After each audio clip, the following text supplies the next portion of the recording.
इस वीडियो में हम विसर्ग संधि को पढ़ेंगे। इसकी परिभाषा है, विसर्ग के साथ स्वर या परिवर्तन का मेल होने पर जो परिवर्तन होता है उसे विसर्ग संधि कहते हैं। विसर्ग संधि में स्वर और व्यंजन दोनों का मेल होता है, उससे हम विसर्ग संधि कहते हैं। यहाँ देखें, इसके कुछ नियम हैं। पहला है, यदि विसर्ग के पश्चात चा अथवा छा हो तो विसर्ग के स्थान पर शा हो जाता है। ध्यान से देखिए, बोला है उदाहरण के अनुसार, जैसे रामा धन चलती, ये विसर्ग है, विसर्ग के बाद चा है, तो ये जो चा है किस में बदल जाएगा? आपका शा में। तो इसका हो जाएगा आपका रामश चलती। नेक्स्ट है निहि धन छला। अब यहाँ छा है, ये विसर्ग है, विसर्ग के बाद छा है, तो ये जो विसर्ग है ये विसर्ग आपका बदल जाएगा शा में। इसी प्रकार से आगे हम देखें, बाला धन चलती। अभी चा है, क्योंकि परिभाषा में बताया है चा और छा, चा और छा हो विसर्ग के बाद में, तो ये जो विसर्ग है वो किस में बदल जाएगा? आपका शा में बदल जाएगा, तो हो जाएगा बालश चलती। नेक्स्ट एग्जाम्पल है भानु धन चलती। ये विसर्ग है, विसर्ग के बाद चा है, तो ये चा आपका शा में बदल जाएगा, तो हो जाएगा भानुष चलती।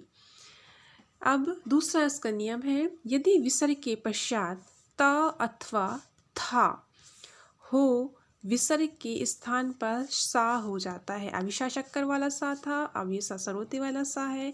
अब यहाँ पे चा था और छा था, अब यहाँ पे ता और था है। अब उदाहरण देखें, याम यशा धन तनोती। ये विसर्ग है, विसर्ग के बाद ता है, तो ये जो विसर्ग है वो किस में बदल जाएगा? आधा सा सरोते में, तो होगा यश यशस तनोती। विसर्ग को किस में बदल दिया है? शा सरोते वाले में। फिर नमः धनते, विसर्ग है, विसर्ग के बाद ता है, तो ये ता किस में विसर्ग किस में बदलेगा? आधा सा में। ये इम्पॉर्टेंट है, अक्सर पूछा जाता है ये। नमः धन ते नमस्ते। और निहि धन तारह निस्तारा। दुह धन थल दुस्थल। अब ये था है, ता और था हो है विसर्ग के बाद में, तो क्या बनेगा? विसर्ग सा सरोते वाले में परिवर्तन हो जाएगा। ठीक, अब आगे है जो तीसरा नियम है, यदि विसर्ग के बाद में छोटा आ हो तो विसर्ग के स्थान पर ओ हो जाता है, एवं जो छोटा आ वर्ण होता है वह अवग्रह हो जाता है। ध्यान से देखें, क्या बोला है कि यदि विसर्ग के बाद, विसर्ग है लगा है, विसर्ग के बाद क्या है? छोटा आ। ये छोटा आ दिख रहा है आपको, है ना? विसर्ग के बाद छोटा आ हो तो ये जो छोटा आ है वो किससे बदल जाता है? छोटा आ किस में बदल जाता है? अवग्रह चिन्ह में। इस तरीके से चिन्ह होता है, उसको बोलते हैं हम अवग्रह चिन्ह। और ये जो विसर्ग होता है वो किस में बदल जाएगा? आपका ओ में। ठीक, तो इस प्रकार से होगा सो अपी। सह धन अपी का इसका संधि क्या होगा? सो अपी। फिर कह धन अयम, ये विसर्ग है वो ओ में बदल जाएगा, और आज बदल जाएगा अवग्रह चिन्ह में, तो को अयम। फिर सह धन अस्ति का होगा सो अस्ति। ये विसर्ग ओ में और ये छोटा आ अवग्रह में।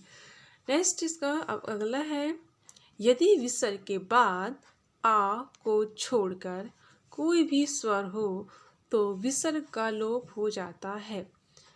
क्या बोल रहा है इसमें? आ को छोड़कर कोई भी स्वर हो, छोटा आ को छोड़कर कोई भी स्वर हो तो विसर्ग का क्या होगा? लोप हो जाएगा। लोप मीन्स विसर्ग क्या होगा? हट जाएगा, विसर्ग गायब हो जाएगा। जैसे ये विसर्ग लिखा है, बना है सूर्य धन उदिति। विसर्ग है, विसर्ग के बाद कोई स्वर बोला है, तो ये छोटा आ नहीं है, यहाँ पे छोटा आ को छोड़कर ये ऊ है।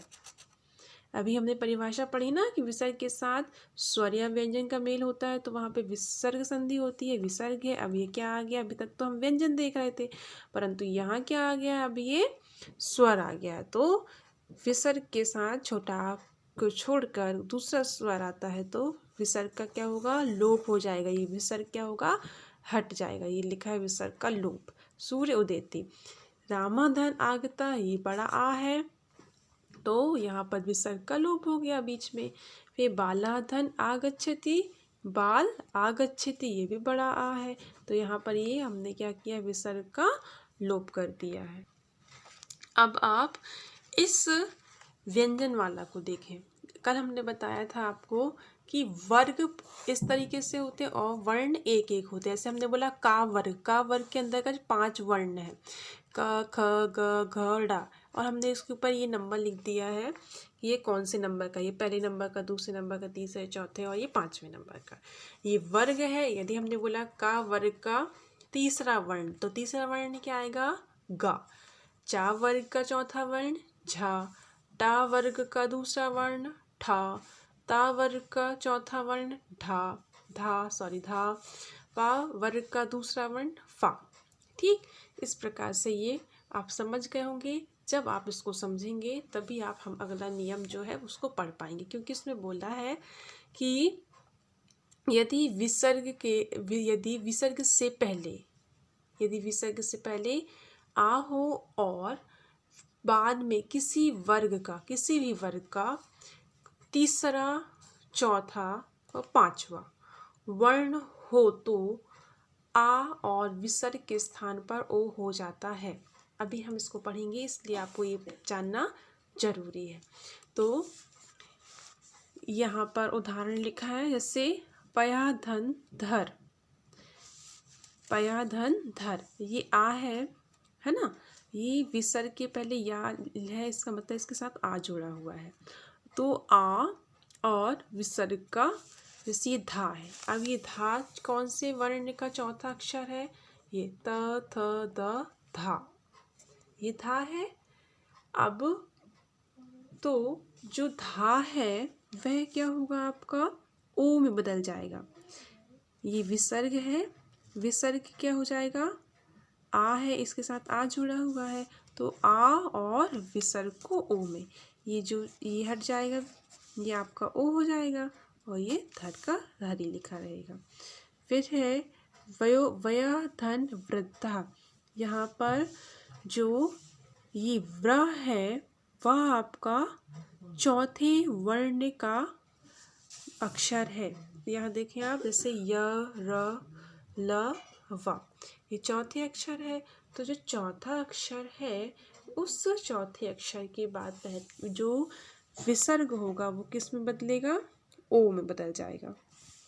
उसी प्रकार से नेक्स्ट है आपका उदाहरण पुरः धन हितः, तो जो हा है वो भी चौथे अक्षर है, श श ह चौथे अक्षर है, तो ये जो आपका विसर्ग है वो किस में बदलेगा, ओ में बदल जाएगा और वैसा ही रहेगा, ये बस ओ में बदलेगा आपका। फिर मनाधन हर मनोहर, फिर मनाधन रथ मनोरथ। इस प्रकार से आपको यह संधि समझना है और अच्छे से इसकी तैयारी करना है। इस प्रकार आज आपकी यह संधि समाप्त होती है। धन्यवाद।